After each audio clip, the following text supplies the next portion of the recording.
we put the children together. The guy in front of the door, we can't be in front of that door. Yeah. We got to move in front of these doors. Thank you.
Well, I want to begin, of course, by recognizing the Epstein survivors who are here today.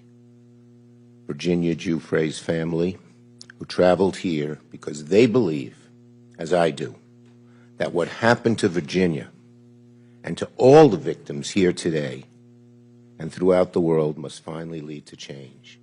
And all you have to do is look at the faces of these beautiful women and just have total empathy for what they've gone through, admiration for their courage, and anger about what happened to them. So, thank you. Today, we're here to do something simple and long overdue.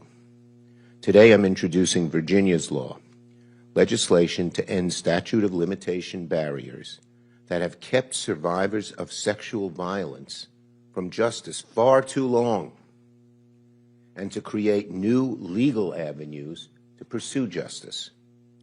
Because justice should not expire. Justice should not expire. And because for survivors, healing does not run on a government clock. I'm also so proud to be joined by Congresswoman Teresa Leger Fernandez, not just chairwoman of the Democratic Women's Caucus, but she's always been a fierce advocate for survivors and a partner in this fight.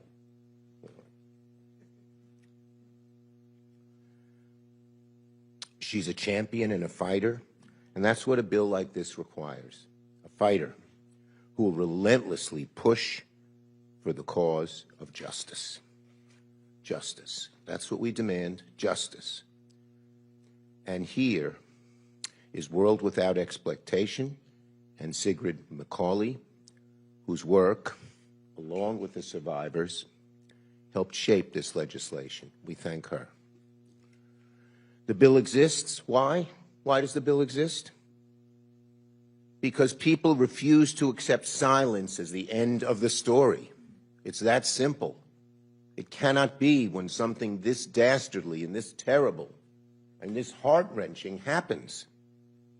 For years, survivors of Epstein's abuse were ignored.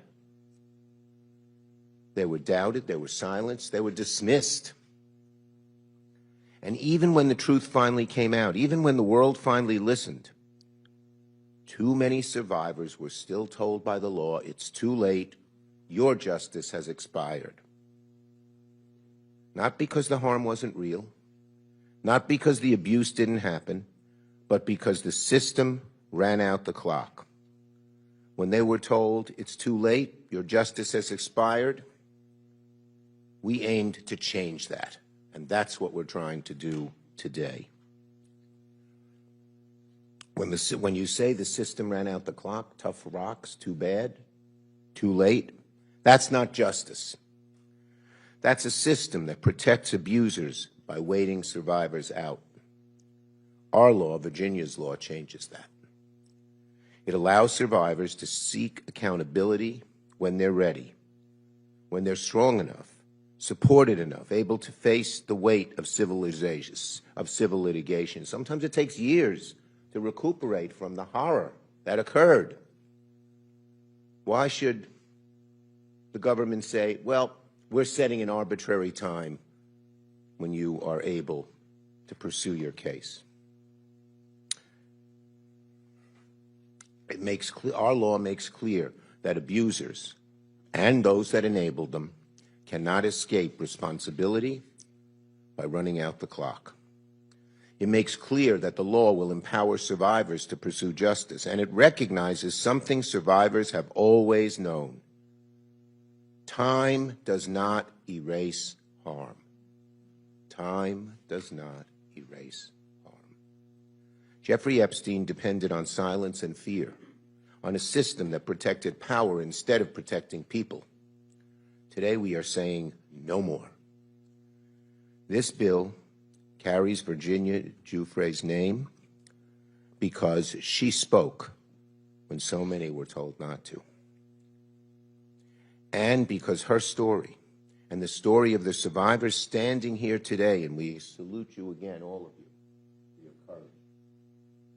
These nice faces. It shouldn't have happened to you.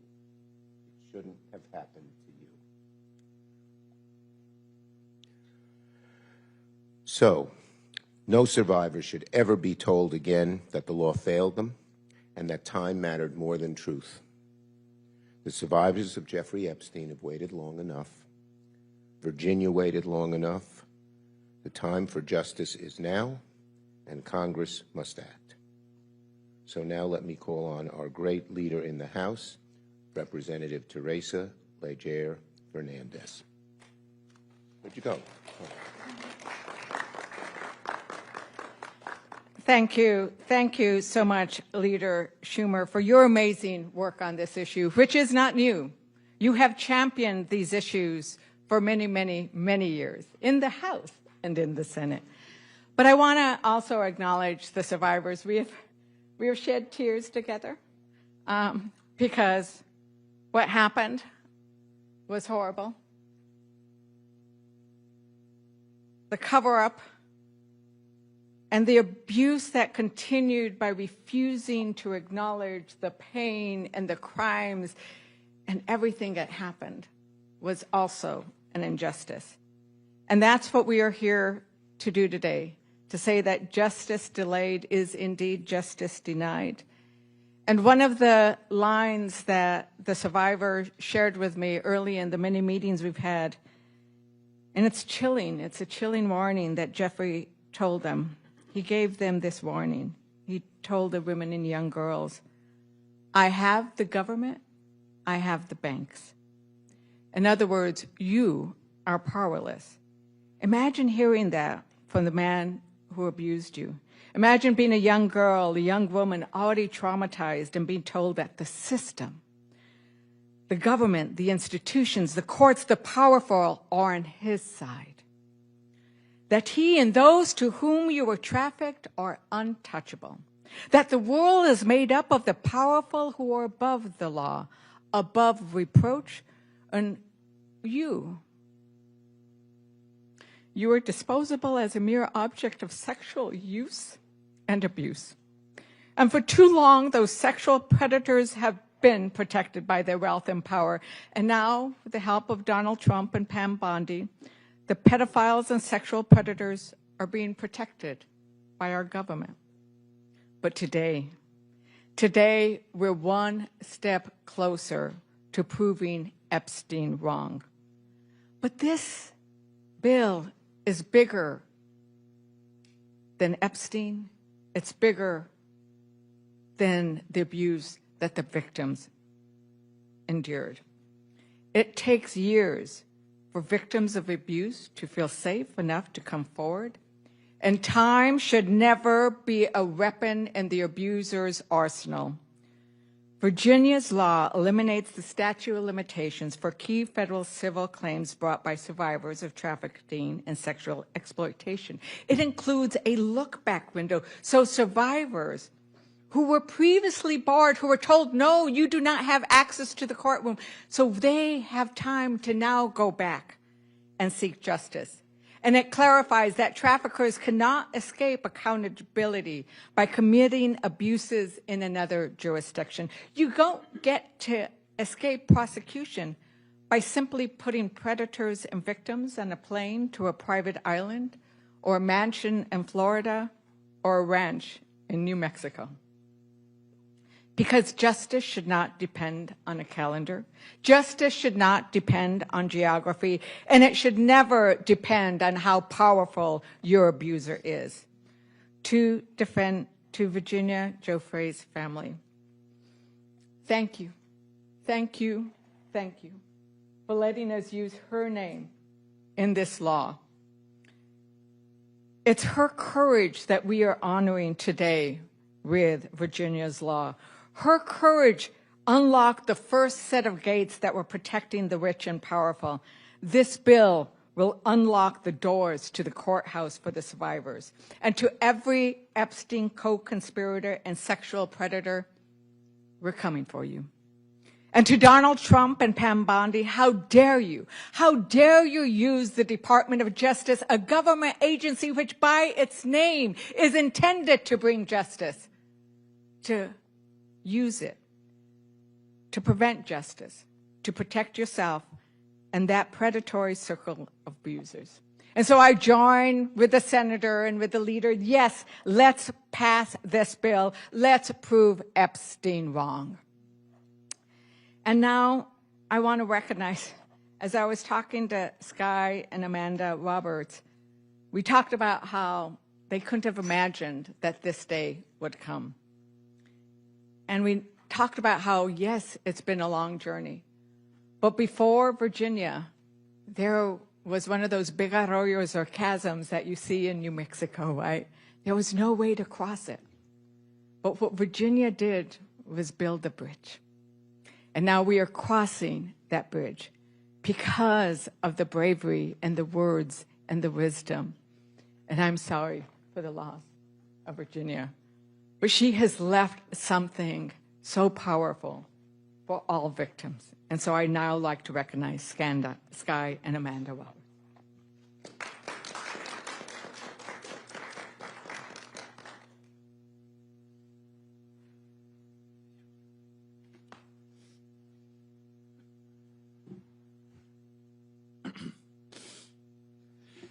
That was a tearjerker. I am the crier in my family. I'm just going to throw that out there. So, all right. Hello, everyone. My name is Sky Roberts, and I am the brother of Virginia Roberts Giuffre.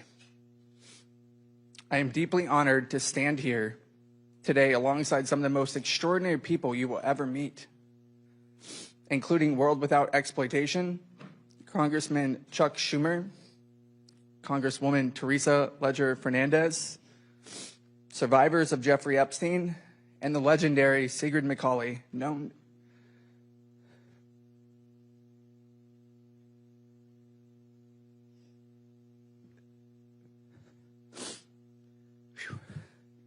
to many of us as Siggy.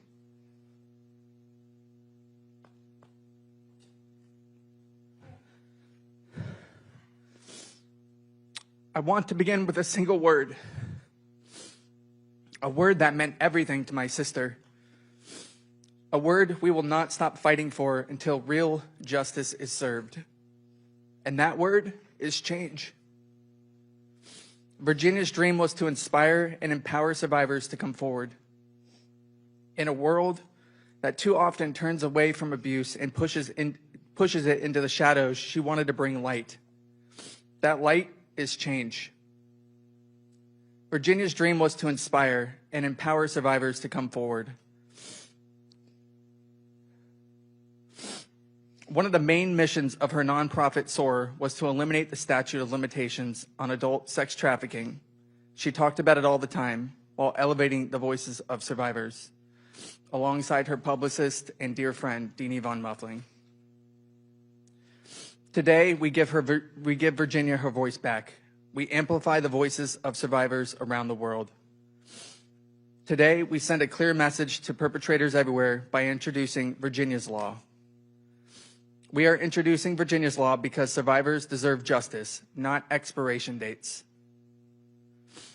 Change must mean justice, not someday, not in speeches, not in private settlements, justice in law, justice in court, and justice in the form of consequence. Virginia's Law is more than legislation. It is a change in the truest form. It challenges how we see, how we confront, and how we respond to sexual abuse and sex trafficking, not just in theory, but in reality. We do not take this moment lightly. We are holding an overwhelming mix of grief, loss, and pride. And if our voices shake and our tears fall, it is only because of the depth of our love for our sister. Grief without action is another kind of silence, and Virginia did not survive what she survived just to be silenced again. And with that, I'd like to turn that over to my wife, Amanda.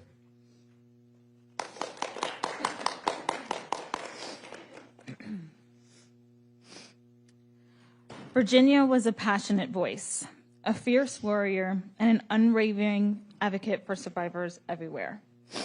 She named what others were afraid to name. She stood up to wealth, status, and power, and she proved that having money does not guarantee exoneration in the eyes of the court. Virginia's purpose was always to create lasting change. Her truth and resilience helped spark a monumental shift in how survivors are seen and heard. But she also knew cultural change is not enough. She saw the legal gaps survivors fall through, and she was determined to close them at the legislative level. Her wish was clear: to reform the statute of limitations.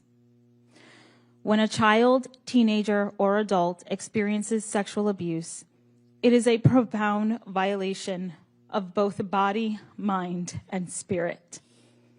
The mind often protects itself in the only ways it can, through denial, disassociation, and silence.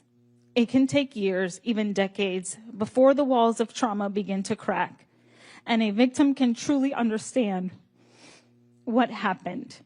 It takes time to unlearn grooming. It takes time to release the shame that never belonged to them in the first place. Statistically, many survivors do not disclose until around the age of 40. Virginia understood this not as a theory, but as a lived experience.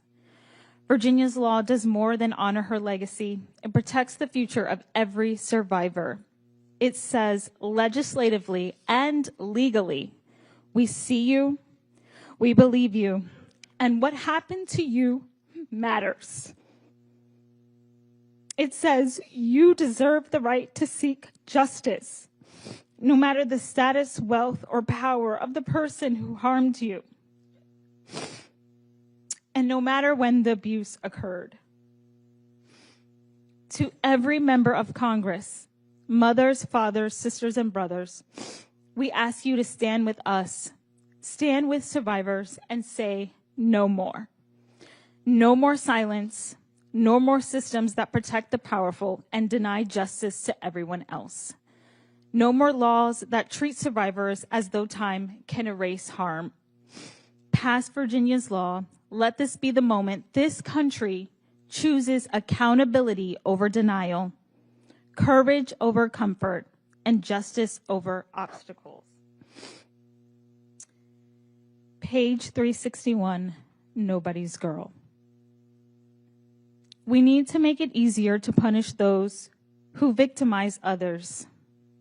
Siggy and I want to eliminate laws that limit the period in which survivors can seek justice for their abusers.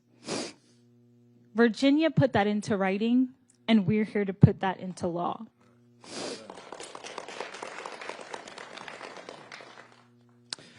And with that, Siggy, that's what we're here to do today.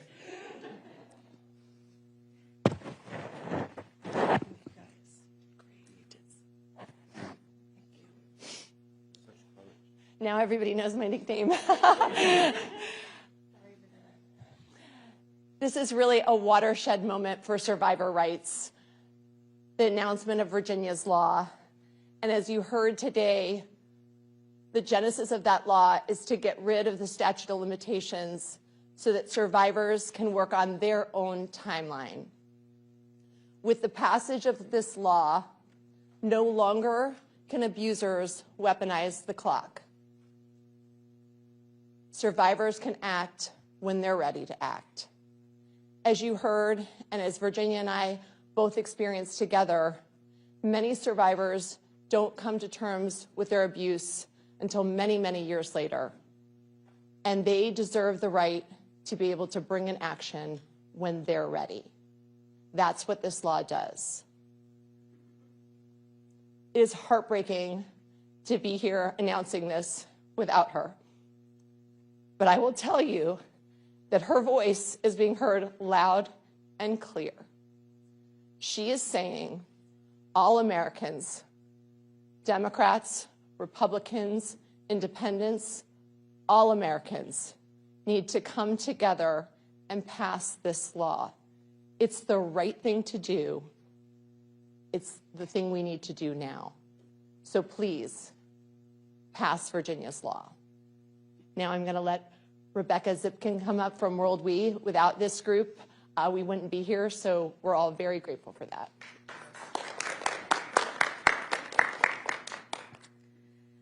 Hello, everyone. My name is Rebecca Zipkin, and I'm the Policy Director at World Without Exploitation, and we are the largest national anti-human trafficking and sexual exploitation coalition in the country. And we have had the true privilege of working closely with the survivors who are here today and Sky and Amanda to push forward advocacy to release the Epstein files. And today we are privileged to be here to speak in support of Virginia's law. Thank you so much to Leader Schumer and Congresswoman Leisure Fernandez for their championing of this legislation. Today, we're here to support Virginia's law named Virginia Roberts Giuffre, whose courage helped expose one of the most far-reaching sex trafficking networks in modern history. Virginia's story is not just about one man. It's about a system of wealth, power, and protection that allowed abuse to continue for years while survivors were silenced, disbelieved, or legally shut down. Virginia spoke the truth, and she paid the price for it. She did so knowing that accountability might never come, not because the abuse didn't happen, but because the law said it was too late. That is why eliminating the statute of limitations for civil claims by adult survivors of sex trafficking is so critical. Trafficking is not a single moment of harm. It is a prolonged, coercive, and deeply traumatizing experience. Survivors often cannot name what happened to them as abuse until years later. They may be threatened, manipulated, financially dependent, or psychologically trapped. Many are children when the abuse begins. Others are groomed into believing they consented when in reality, consent was impossible. The statute of limitations does not account for this reality. Instead, it functions as a legal shield for abusers and the institutions that enabled them. It cuts off accountability before survivors ever had the meaningful chance to come forward. Virginia's law recognizes a simple truth. Healing does not follow a legal deadline. Eliminating the statute of limitations does not guarantee survivors will sue. It simply gives them the choice. It restores agency, and it sends a clear message that time does not erase responsibility. Jeffrey Epstein did not operate alone. He relied on enablers, the men who were the buyers, the exploiters, and the abusers. Many of those individuals and institutions have never been held accountable, not because the facts are unknown, but because the courthouse doors have been closed. When civil claims are barred by time, accountability disappears. Virginia's law changes that. It tells survivors you were not too late, you were harmed, and the law will no longer be used to protect those who harmed you. And it tells the public that justice does not disappear simply because an arbitrary amount of time has passed. Justice is not about convenience, it's about courage. Passing Virginia's law is not about reopening the past, it's about finally confronting it. And we owe survivors, all of the survivors here today, and the thousands around the world, nothing less. Well, let me say to Sky and Amanda. So the Bible tells us when something terrible happens to people, the natural inclination is to curse the darkness, to turn inward, be angry. But the Bible also tells us it's like angelic to light a candle, to create light, to prevent what happened to your loved one from it happening to anyone else. You are lighting a candle. We thank you. Okay, we'll take questions on this subject. Yes.